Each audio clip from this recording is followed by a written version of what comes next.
bringing that down substantially to, you know, to the rest of the population. So.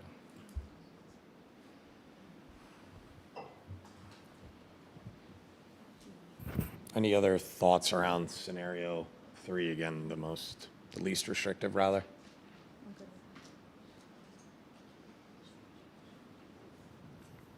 Okay.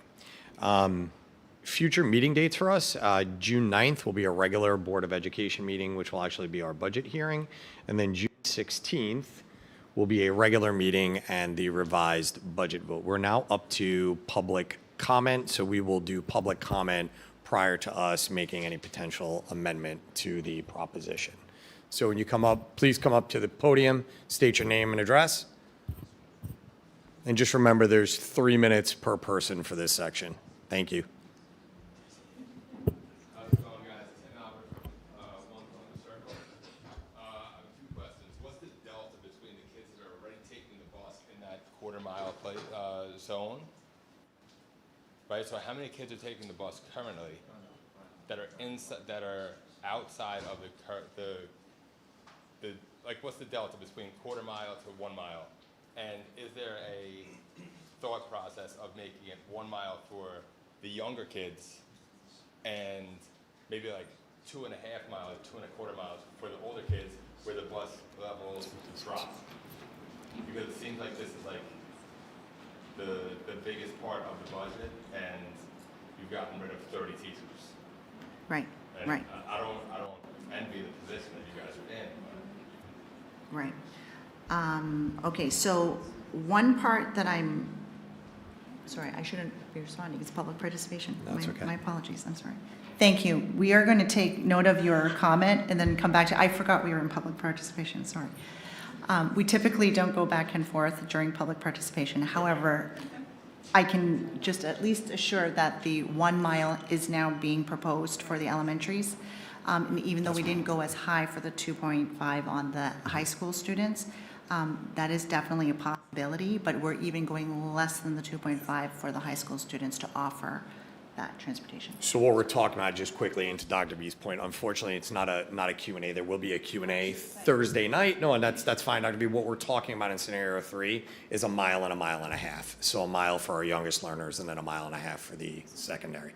And is there, how many kids are inside of the high school area that because There's actually a slide in the presentation that you can refer to that has the totals in it. but doesn't have the actual amount of students that would go and stretch it out? Yes, That's the one we had it up. that was the one that was there. Small Okay. version, but yeah. All right. Thank you.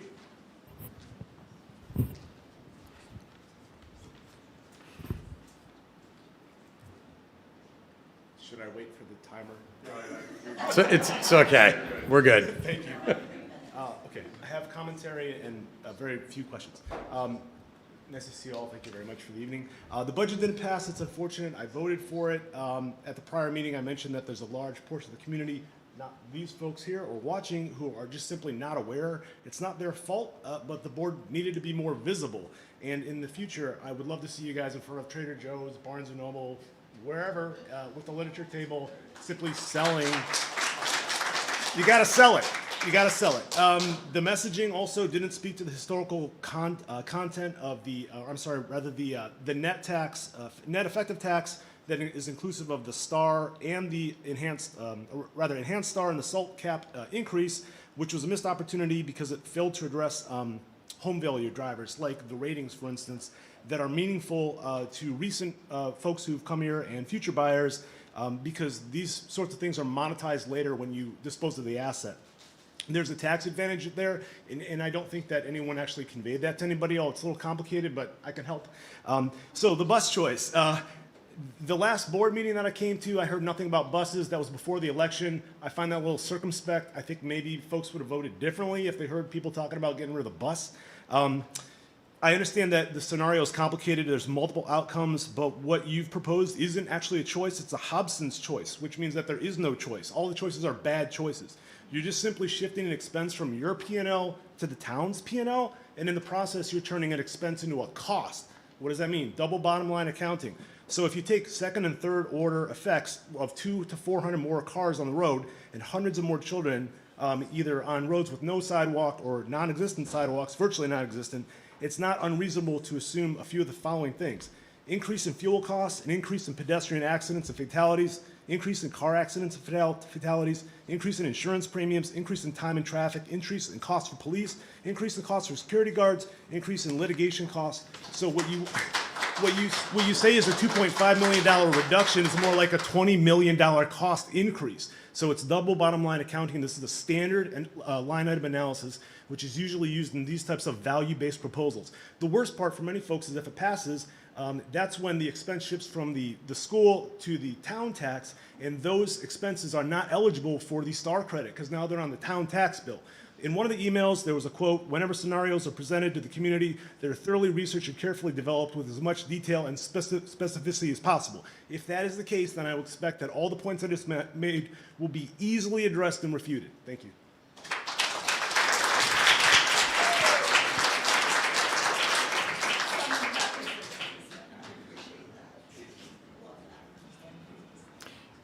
Just very, very quickly, please come up to the podium. I think we should address in our FAQs about taxes and how it's not moving over to the town, just so we get that in the FAQ doc. Okay. So I'll start with a question.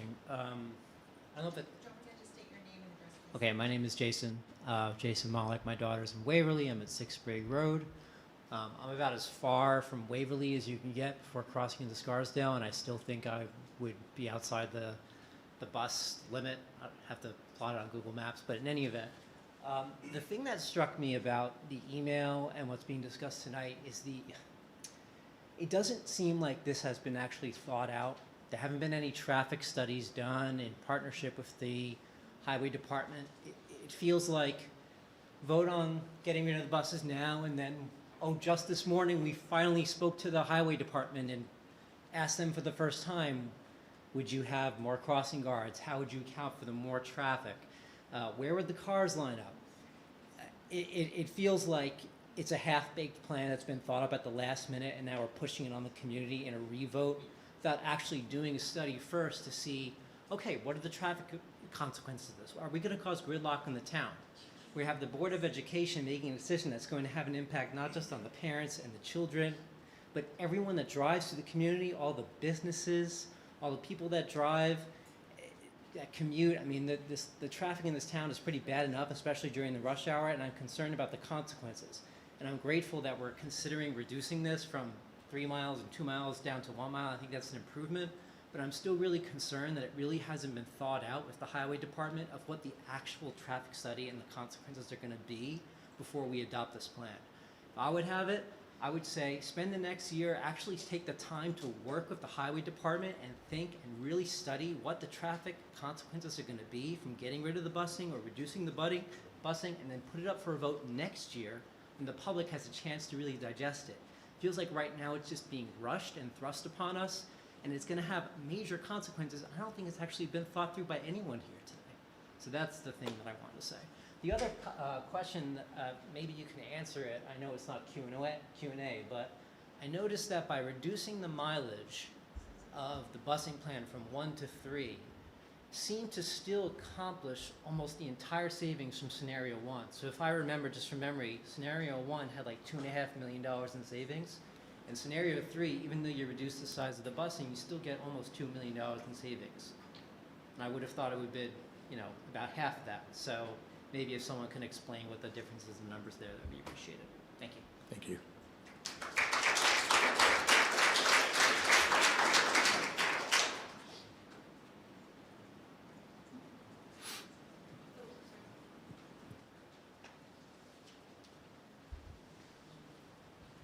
Hi, Caitlin Larrabee, 122 Bella Vista. I have a 5th grader with several of your children, and a 2nd grader at Ann Hutch, and a preschooler about to be kindergartner. Thank you for giving time for public comment. Many fellow parents, sorry for the phone, this is so I stay calm, and Dr. V have been understandably focused on getting us out of this mess. I'm still fairly focused on how we got here in the first place, simply so we don't get here again. inflation's just going to continue. It's a fact of life. So other communities adjacent to Eastchester don't seem to be in as dire fiscal straits as we are.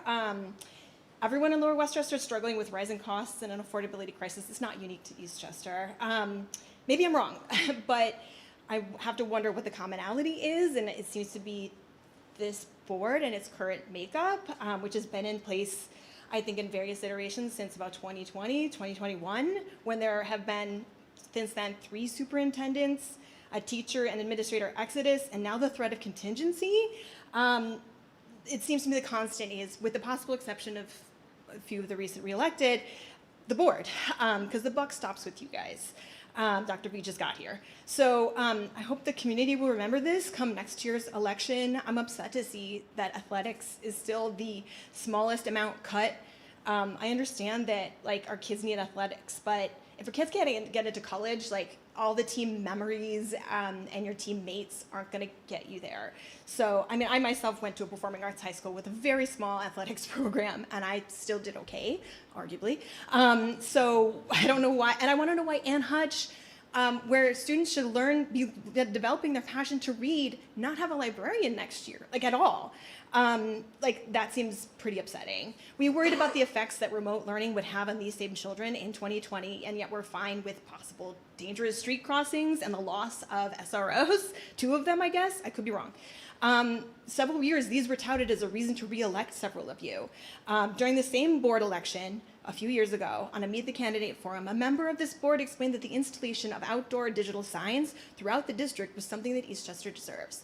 The mess we're in right now doesn't feel like something Eastchester deserves. I'm happy to speak to board members who can tell me how we got here. So please, if you want to stop me after this and explain that to me, that'd be great, because I'm still a little confused. It sounds like I'm not the only one. Anyway, thank you. I don't enjoy being so strident with my community members, but I think emotions are running high, particularly with me. I don't think I'm the only one, though. Thank you so much. I apologize. Thank you.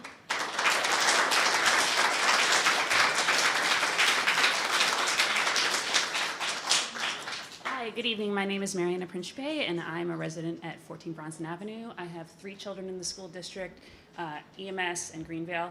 I just wanted to speak on behalf of the academics and going towards the larger cuts, because there's been a lot of focus on busing, and rightly so, and our family does depend on the bus. However, in the slideshow, even with the 29 cuts, it wasn't even clear to me until this Friday when I got an email saying that 2 of my daughter's classes already would be cut and coming to 8th grade. They were workshop classes for the Regents classes. Pretty much until this moment a requirement if you had an A- or lower. So now we're just going to, unfortunately cater to the students that are 100% A students that don't need the extra help. Which is really a shame, because to me it should be about developing the learner and the student, and giving that extra support would allow students who are borderline to achieve higher. My son is an incoming 6th grader. There's already 3 classes that I'm aware of that are going to be cut, and so I would just like the rest of the community to know, depending on your grade level, there's a lot of things that are already being cut with 29 staff that have already affected our family. So if you move to the 59 staff members, I can only imagine the trickle-down effect of that. I would hate to see the buses go, but to me at this point, it's about preserving what academic experience is possible. Thank you.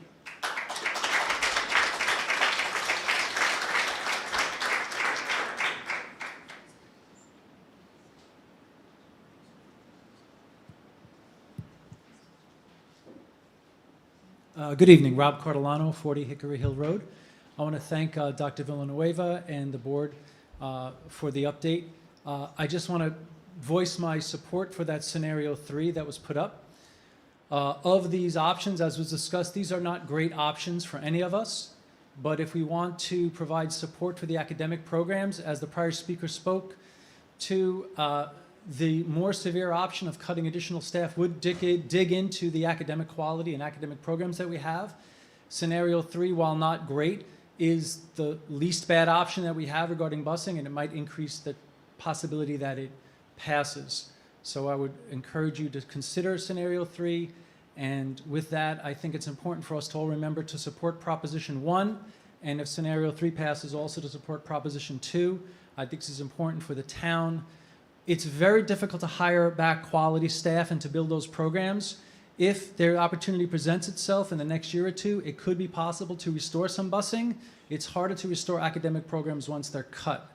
So I think that if we have this draconian situation, we have to support a reduced busing for a year or two in order to maintain academic quality. Perhaps if the situation improves, the board may be able to increase busing in the future.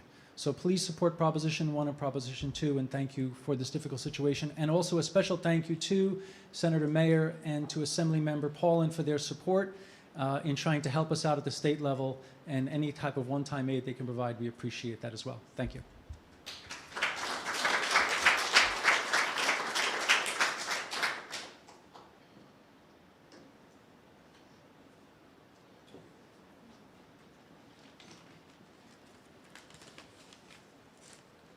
Hello, my name is Stella Bowman, and I reside on Highland Avenue in Eastchester, New York.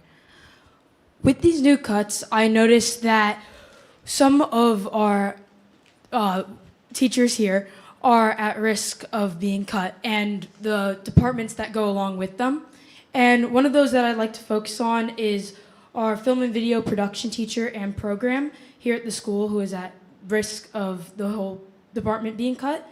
And our film and production teacher here at EMS personally has been a mentor of mine for around 3 years, and I'm only an 8th grader here at the middle school.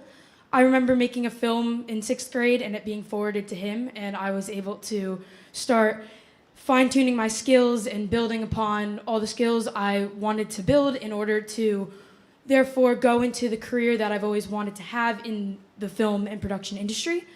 And the thing that made that dream so feeling reachable was the fact that there are so many alumni who have gone through these programs and then gone on to work in this industry. Like, for example, one of our 2012 alum went to the School of Visual Arts and won an award in cinematography for his film in an extremely difficult film and animation festival. 2013 alum is a graduate of the NYU Tisch School of the Arts who went on to direct and produce notable thesis films. One of our 2004 graduates is now a professional videographer, editor, and producer, and another alum is a School of Visual Arts graduate who went on to build a career as an actor, filmmaker, and writer. There's also so many more alumni, it's almost hard to count, who've gone through this program and found their ways into the industry, and our film teachers have been teaching film here since 2003, and since then the amount who have entered the industry is honestly astonishing. The success rate is absolutely amazing. And we're so fortunate to have this program to train all those students who have interests in this field. And our teacher also teaches a STEM communications course, which is public speaking, and by far the most beneficial class I took all my 8th grade year, because in this day and age, catching the attention of listeners and speaking with conviction in front of a crowd is one of the most important skills you can have. And for the class to be cut along with the teacher, it would be truly such an impact, and it would not be a positive one. And our teacher did a fantastic job teaching this course, and you can tell just how strong his passion for teaching is. If you saw how many people came out of the film program successful, you'd be able to see what a waste of talent and skill it would be in film for us not to have these classes to support and cultivate these beliefs and train and keep these interests alive. And this is all just to ask that our film teacher continues to teach and keep the film and production program. Thank you so much.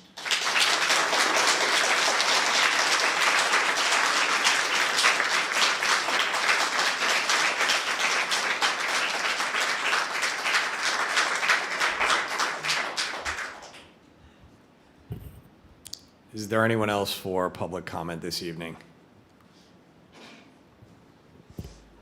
Hello. I think I need your teacher's public speaking skills. That was very impressive, nice job. Megan Accavetti, 4 Verde Avenue, 2nd grader, kindergartner going in. All of your kids feel like my kids. I just cried over you. I feel it immensely. There seems to be a rumor that we have another shot at a budget. I want to make it very clear in this town, we don't. Okay? We go into contingency, and there are facts. Kingston, New Paltz, Elmira, Meninskus Valley all went into contingency in New York. We have got to pass this first bill. A lot of this, okay? It's real. You can look it up. Furthermore, you can search yourselves to see what happens to those districts, okay? We cannot do this to our children.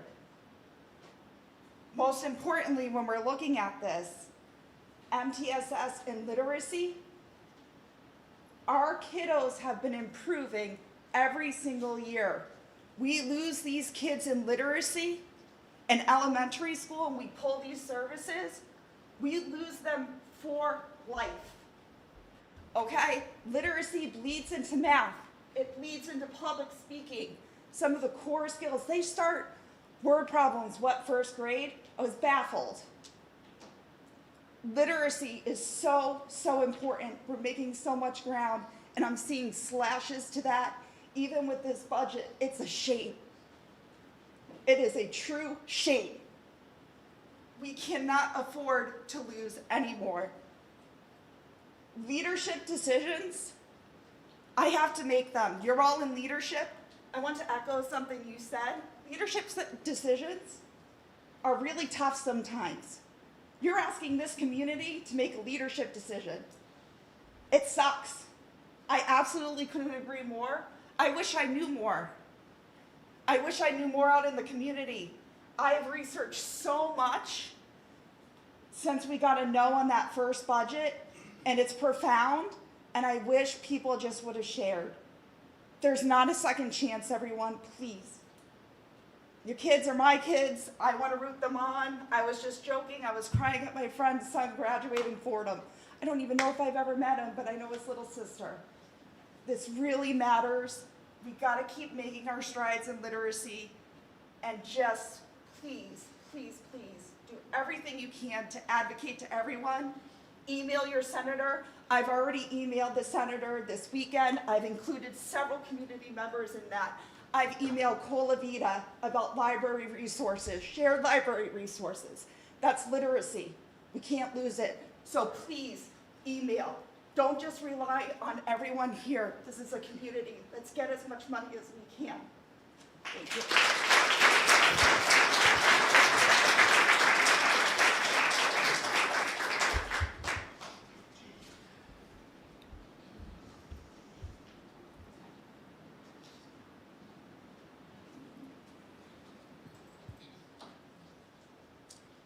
Hi, everyone.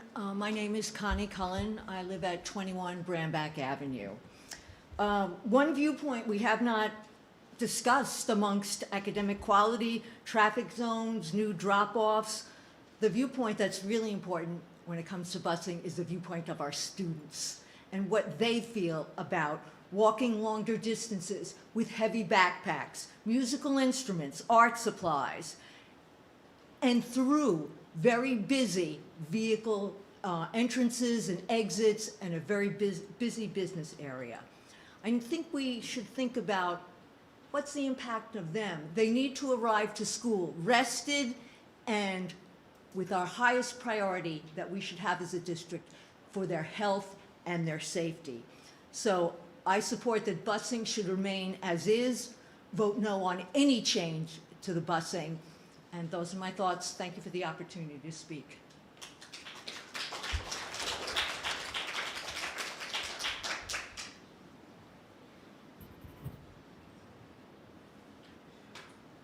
Anyone else this evening?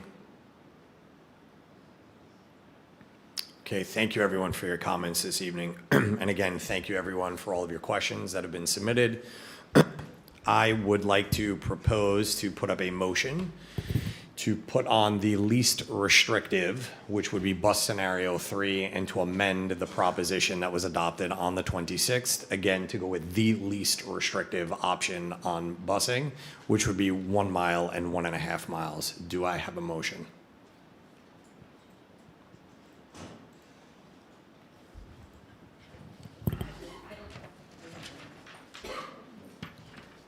Alrighty. Okay, resolution to amend May 26, 2026 Transportation Resolution.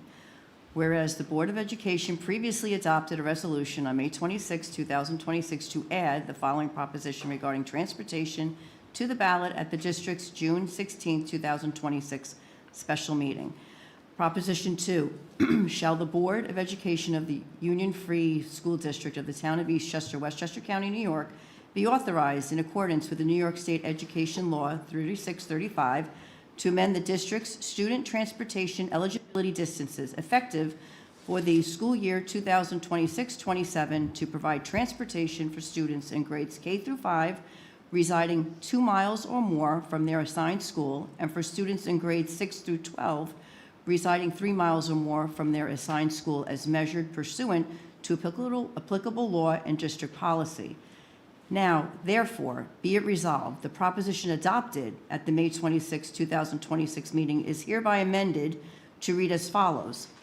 Proposition, shall the Board of Education of the Union Free School District of the Town of Eastchester, Westchester County, New York, be authorized in accordance with the New York State Education Law 3635 to amend the district's student transportation eligibility distances effective July 1st, 2026, and thereafter, to provide transportation for students in grades K through 5 residing between 1 and 15 miles from their assigned school, and for students in grades 6 through 12 residing 1.5 miles and 15 miles from their assigned school as measured pursuant to applicable law and district policy. Do I have a second on that motion? Christine, all in favor?